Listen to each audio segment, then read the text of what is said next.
يا أيها الناس اتقوا ربكم الذي خلقكم من نفس واحدة وخلق منها زوجها وبث منهما رجالا كثيرا ونساء واتقوا الله الذي تساءلون به والأرحام إن الله كان عليكم رقيبا صدق الله العظيم إن الله وملائكته يصلون على النبي يا أيها الذين آمنوا صلوا عليه وسلموا تسليما اللهم صل وسلم وبارك على سيدنا ومولانا محمد معدن الجود والكرم وآله الكرام أجمعين صلاة والسلام عليك يا جد الحسن والحسين برس کرم کی بھرن پھولے نعم کے چمن ایسے چلا دو ہوا تم پہ کروڑوں درود۔ آج بہت مسرت کا اور خوشی کا موقع ہے کہ سنی دعوت اسلامی کے ہمارے بڑے پرانے ساتھی اور ملاوی کی سرزمین پر مسلک ناجی اہل سنت و جماعت کے لیے شب و روز انتھک محنت کرنے والے مجاہد برادر ذی قدر حضرت مولانا عقیل صاحب ان کی دختر نیک اختر کے نکاح کی تقریب ہے، اور اس میں یہ بھی ہمارے لیے بہت مسرت کا مقام ہے کہ نوشہ کی شکل میں بھی ہمارے سنی دعوت اسلامی کے مبلغ حضرت مولانا وقار نوری صاحب ان کا عقد مسعود ہے، اور اس میں ماشاءاللہ قائد محترم کی بھی آمد ہے اور مشاہد کی بھی موجودگی ہے۔ اللہ تعالیٰ اس محفل کی برکتیں زوجین کو آخری عمر تک نصیب فرمائے، آمین۔ حضرت قبلہ امیر محترم کی تشریف کچھ دیر میں انشاءاللہ تبارک و تعالی تشریف آوری ہوگی۔ میں کچھ تھوڑی دیر کی آمد تک کچھ باتیں پیش کرنے کی سعادت حاصل کرنا چاہتا ہوں۔ اس وقت نئے جوڑے اور نئی شادیاں زیادہ پائیدار نہیں ہو پا رہی ہے، ایسا لوگوں کا کہنا ہے۔ آج سے پہلے 20-25 سال پہلے کی جو شادیوں میں پائیداری تھی، اس رشتے کے اندر کچھ کمزوری آئی ہے۔ اس کی وجہ کیا ہے؟ اس کی سب سے بڑی وجہ جو لگتی ہے وہ یہ ہے کہ آج کے لڑکے اور لڑکیاں جو ازدواجی زندگی گزار رہے ہیں وہ فلم اور سیریل کو آئیڈیل بنا کر گزار رہے ہیں، اس لیے رشتوں میں پائیداری نہیں۔ اگر مصطفیٰ جان رحمت صلی اللہ علیہ وآلہ وسلم کو آئیڈیل بنا کر ازدواجی زندگی گزاری جائے تو میں سمجھتا ہوں کہ رشتے میں وہ استحکام اور وہ مضبوطی پیدا ہوگی جس کا ہم اندازہ نہیں کر سکتے۔ کچھ لوگوں میں کم علمی بھی ہے، کچھ لوگ خاندانی رسم و رواج کو زیادہ اہمیت دیتے ہیں، تو لوگ یہ سمجھتے ہیں کہ بیوی کا مطلب یہ ہے کہ اس کو کنیز بنا کر رکھنا، لیکن مجھے حیرت ہے کہ وہ رسول صلی اللہ علیہ وآلہ وسلم جس کے ساتھ چلنے والا جبریل تھک جائے، جو جبریل کو اپنے ساتھ چلتے ہوئے تھکا دے، اور میرے امام اس کی ترجمانی یوں کریں، تھکے تھے روح الامی کے بازو، کہاں وہ دامن کہاں وہ پہلو،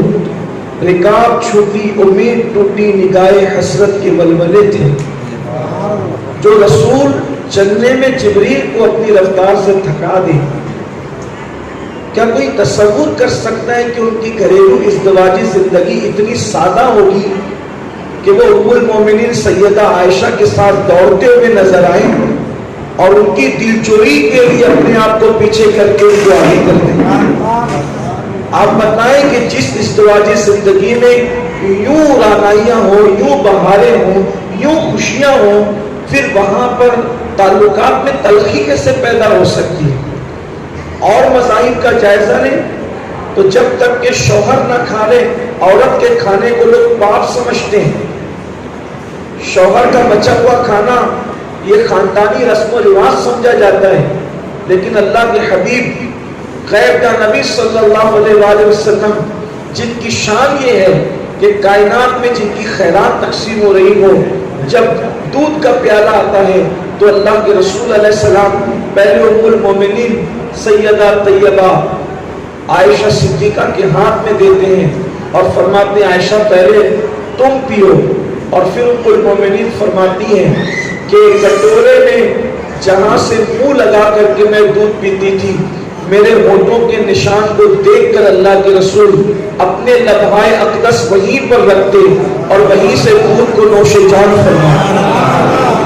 آپ غور کریں کہ آج کسی کے گھر میں میاں بیوی کے تعلقات میں کیا کھانے پینے میں یہ تصور ہے؟ آپ اپنے ایمان والے دلوں میں ہاتھ رکھ کر سوچو، کیا صرف داڑھی رکھنا ہی سنت ہے؟ کیا صرف سر پہ عمامے باندھنا اور ٹوپیاں ہی سنت ہے؟ کیا کھانے سے پہلے نمک چکھنا صرف یہی سنت ہے؟ کیا یہ سنت نہیں ہے کہ بیوی کی دلجوئی کے لیے اس کے ساتھ کبھی دوڑا بھی جا سکتا ہے اور اس کو اپنے سے کبھی آگے بھی کیا جا سکتا ہے؟ اس کا بچا ہوا دودھ، اس کا بچا ہوا پانی وہاں سے پینا جہاں اس کے لبوں کے ہونٹوں کے نشانات موجود ہوں۔ آپ بتائیں جس گھر میں محبتوں کا میاں بیوی کے درمیان یہ ماحول ہوگا، اس گھر میں تلخیاں کم ہو سکتی ہیں، کم تلخیاں جنم لے سکتی ہیں۔ پھر اس کے بعد ام المومنین سیدہ عائشہ صدیقہ کا یہ کہنا کہ جب میں اللہ کے رسول صلی اللہ علیہ وآلہ وسلم کے ساتھ ایک برتن میں بیٹھ کر کے کھانا کھاتی تھی تو حضور علیہ الصلوۃ والتسلیم، حالانکہ حضور کی عادتیں کریمہ تھی، حضور کی تعریف بھی ہے کہ جب کسی کے ساتھ کھانے بیٹھو تو اپنے آگے سے کھاؤ، اگر کسی نے اپنے آگے سے نہیں کھایا تو حضور علیہ السلام نے اس کو دسترخوان پر ہی ٹوکا کہ اپنے آگے سے کھاؤ۔ کبھی کسی نے بچپنے کی وجہ سے ایسا کیا، چھوٹی عمر کی وجہ سے کہ اپنے آگے کی بجائے ادھر ادھر ہاتھ ڈالا تو حضور نے ہاتھ پکڑ کے اس کو اس کے آگے کیا، یہ بھی باتیں ملتی ہے۔ لیکن ام المومنین سے محبت کا عالم کیا ہے کہ اللہ کے رسول علیہ السلام کے بارے میں اماں پاک عائشہ فرماتی ہیں کہ جب میں کھانا کھاتی تو حضور میری انگلیوں کا نشان دیکھتے کہ برتن میں میری انگلیوں کا نشان کہاں ہے، اور پھر وہیں سے کھانا لے کر حضور علیہ السلام جو ہے تناول فرماتے۔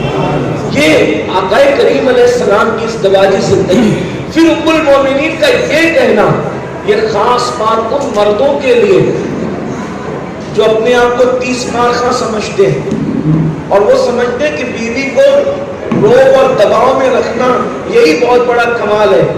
وہ لوگ ذرا سوچے تو صحیح، ام المومنین فرماتی حضور کی 11 بیویاں تھیں اور 9 ایک ساتھ حیات رہی۔ 11 ایک ساتھ کبھی جمع نہیں ہوئی، ایک ساتھ 9 جمع ہوئی، کل تعداد کم و بیش 11، اس سے اور بھی محققین نے کم زیادہ کیا ہے، لیکن اکثر و بیشتر لوگ 11 کی بات کرتے ہیں، لیکن امام قسطلانی وغیرہ نے اس پر اور بھی گفتگو فرمائی ہے، میں یہاں اس پر کوئی کلام نہیں کرتا۔ تو آپ فرماتی ہیں کہ ایک وقت میں 9 جمع ہوئی، لیکن کسی بھی ام المومنین کو حضور نے اپنی پوری زندگی میں کبھی ڈانٹا نہیں، کسی ایک کو بھی نہیں ڈانٹا۔ حضور اکرم صلی اللہ علیہ وآلہ وسلم کی ازدواجی زندگی کا آغاز 25 سال کی عمر سے ہوتا ہے اور حضور علیہ الصلوۃ والتسلیم ظاہری 63 سال کی عمر میں وصال فرماتے ہیں۔ اس پوری زندگی میں اللہ کے رسول علیہ السلام نے کبھی کسی ام المومنین کو ڈانٹا نہیں، کبھی نہیں ڈانٹا، بلکہ ام المومنین اماں عائشہ فرماتی ہیں ہم لوگ حضور سے ڈرتے تھے اور ناراض ہو کر کے ہم بیٹھ جاتے تھے،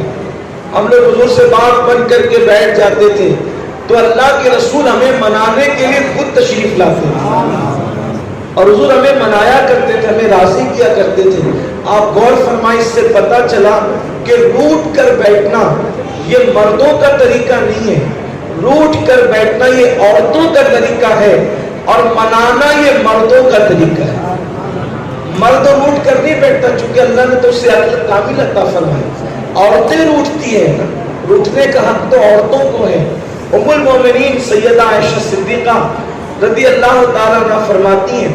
کہ ایک مرتبہ میں روٹ کر کے بیٹھ گئی اور میں نے حضور سے کوئی کلام نہ کیا، تو حضور آئے مجھے منانے کے لیے۔ اچھا، فرماتی کہ جب ہم روٹ کر بیٹھتے تھے تو ہمیں یہ خیال رہتا تھا کہ جب ہم اس طرح سے ناز کریں گے تو حضور ہمیں منانے کے لیے تشریف لائیں گے،